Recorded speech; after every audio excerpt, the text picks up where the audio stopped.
Assalamualaikum warahmatullahi wabarakatuh. Perkenalkan, nama saya Iqbal Ageng Wardana. Saya berasal dari TM 1B. Di sini saya akan mempresentasikan materi tentang sambungan tetap dan tidak tetap. Yang pertama yaitu pengertian sambungan. Sambungan adalah hasil dari penyatuan beberapa bagian atau konstruksi dengan menggunakan cara tertentu. Jadi bila ingin menghubungkan bagian-bagian mesin atau bagian-bagian konstruksi bisa dilakukan dengan cara sambungan. Berikutnya macam-macam sambungan. Yang pertama ada sambungan tetap, yaitu sambungan yang tidak dapat dibongkar setelah perakitan tanpa merusak atau menghancurkan perangkat sambungan. Misalnya mengebor paku keling atau anggota yang disambung, misalnya memotong api pada sambungan las. Sambungan tidak tetap yaitu sambungan yang dapat dirakit dan dibongkar sesering yang diperlukan tanpa merusak bagian yang disambung atau perangkat penghubung. Misalnya mur dan baut. Sambungan paku keling yaitu sambungan yang digunakan untuk menyambung plat dan batang profil. Untuk membuat sambungan ini dibutuhkan paku keling yang dibuat di pabrik khusus dengan kepala terpasang yang dilantak. Ini contoh sambungan paku keling yang ada di jembatan seperti ini. Bentuk kepala paku keling. Paku keling itu ada yang berbentuk bulat, ada yang berbentuk kepala rata seperti ini, dan kepala tirus. Paku keling yang berbentuk bulat itu banyak dipakai karena jenis paling mudah dipakai.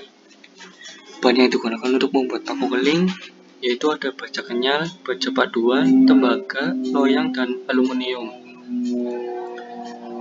Fungsi dari sambungan keling yang pertama sebagai sambungan kekuatan dalam konstruksi baja dan konstruksi logam ringan. Contohnya konstruksi bertingkat, konstruksi jembatan, dan konstruksi pada pesawat angkat. Yang kedua adalah sebagai sambungan kekuatan kedap.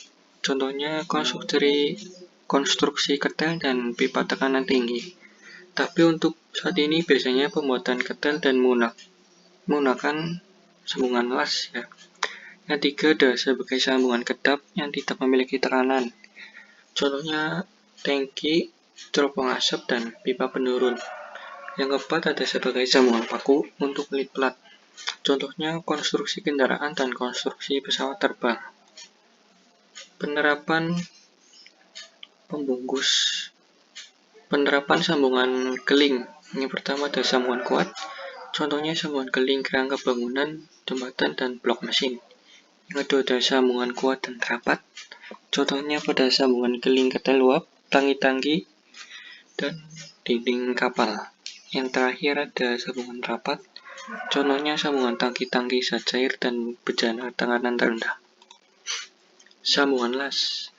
Mengelas yaitu menyambung dua bagian logam dengan cara memanaskan sampai suhu lebur dengan memakai bahan pengisi atau tanpa bahan pengisi. Jenis sambungan las ini mempunyai beberapa macam yang menjadi sambungan utama. Ini beberapa contoh gambar dari jenis-jenis sambungan las seperti ini.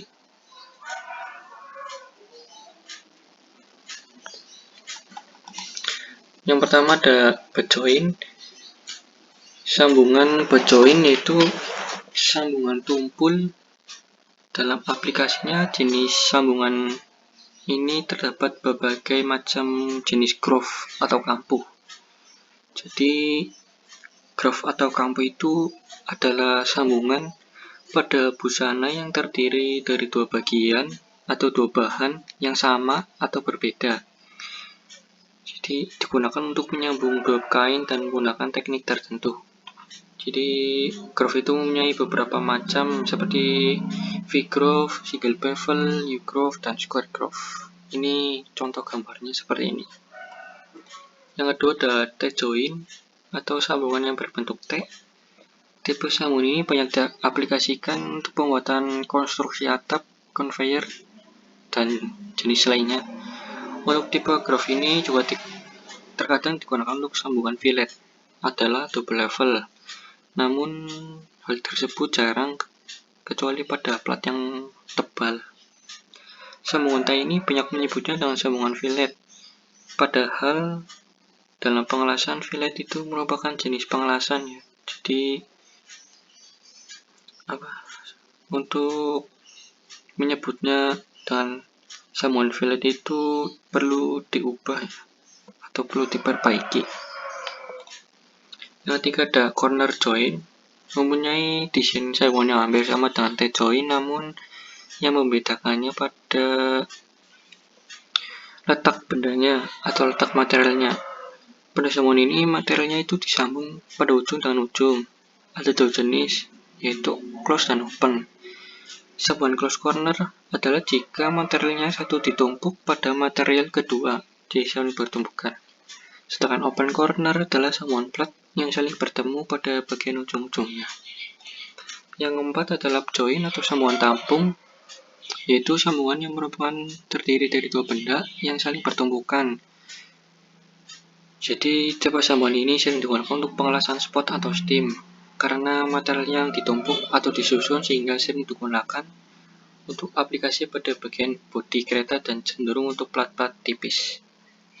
Yang terakhir ada edge joint merupakan sambungan di mana kedua benda kerja harus sejajar satu sama lain dengan catatan salah satu ujung dari kedua benda harus bertingkat yang sama, jadi harus sejajar.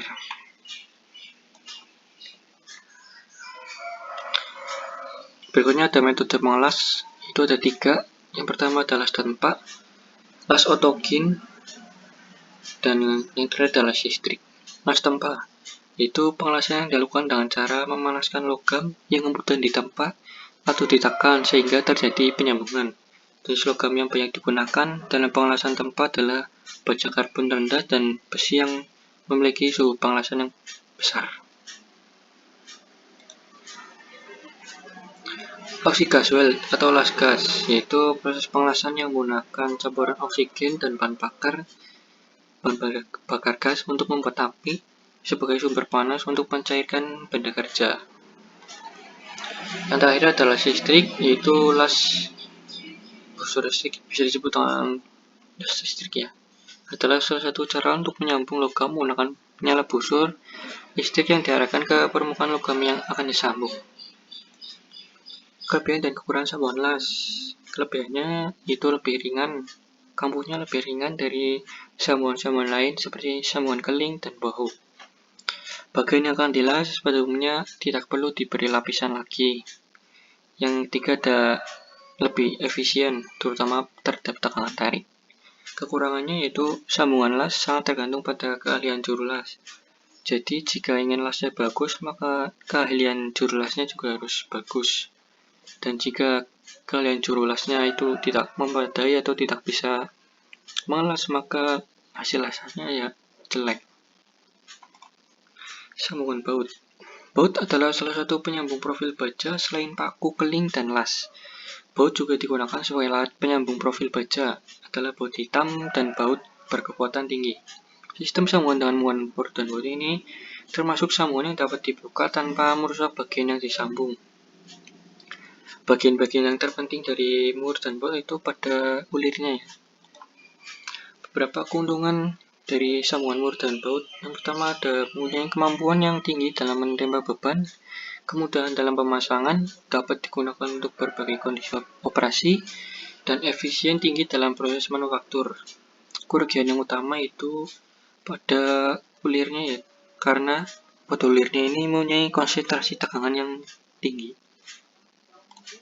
Macam-macam bentuk ulir, ada ulir segitiga, bentuknya seperti ini, ulir persegi panjang, ulir trapesium, ulir bulat, dan ulir berbentuk setengah trapesium.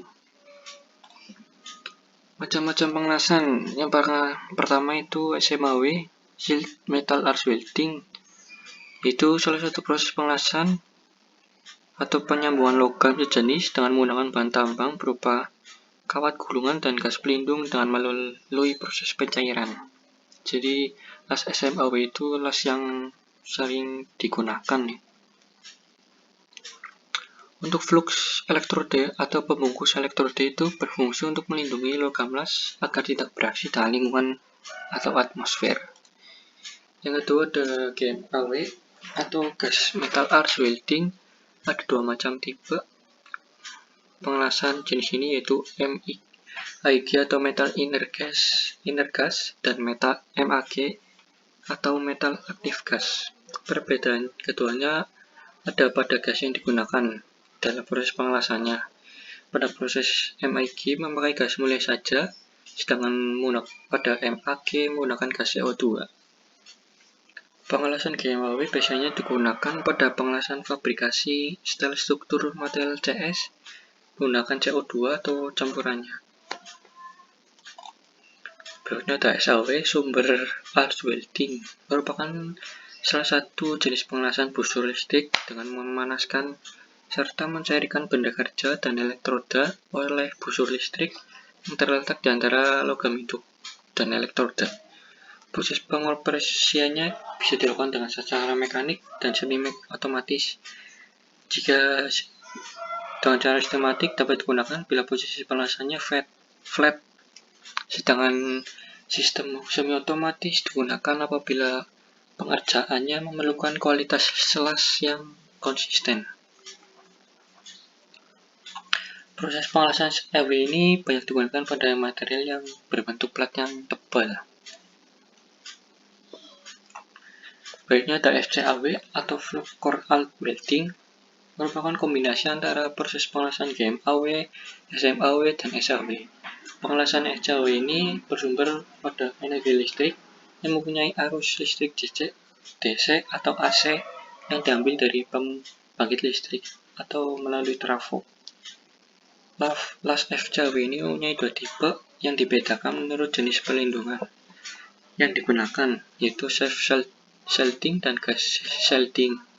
Self-shielding FCAW adalah proses pengelasan FCAW yang menggunakan flux yang berada di inti kawat las untuk melindungi logam las saat mencair.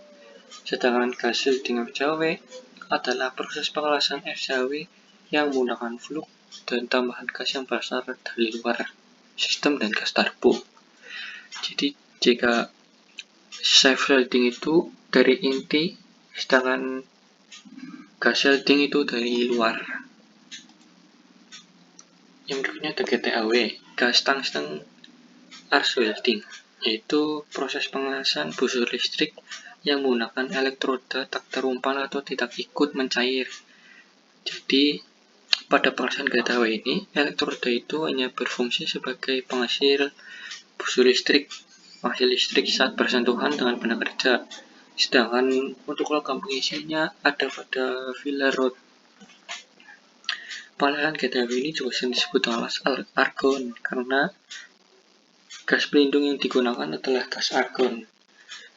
Las GTAW juga bisa disebut dengan las TIG yang mempunyai kepanjangan tungsten inner gas. Perbedaannya hanya penyebutannya saja. Jika GTAW itu lebih sering istilah Amerika, sedangkan TIG adalah untuk daerah-daerah Eropa.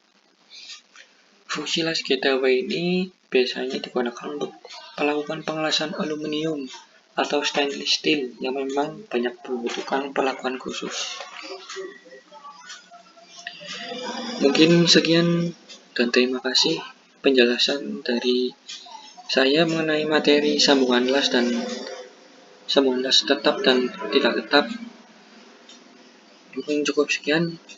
Kurang lebihnya mohon maaf. Wassalamualaikum warahmatullahi wabarakatuh.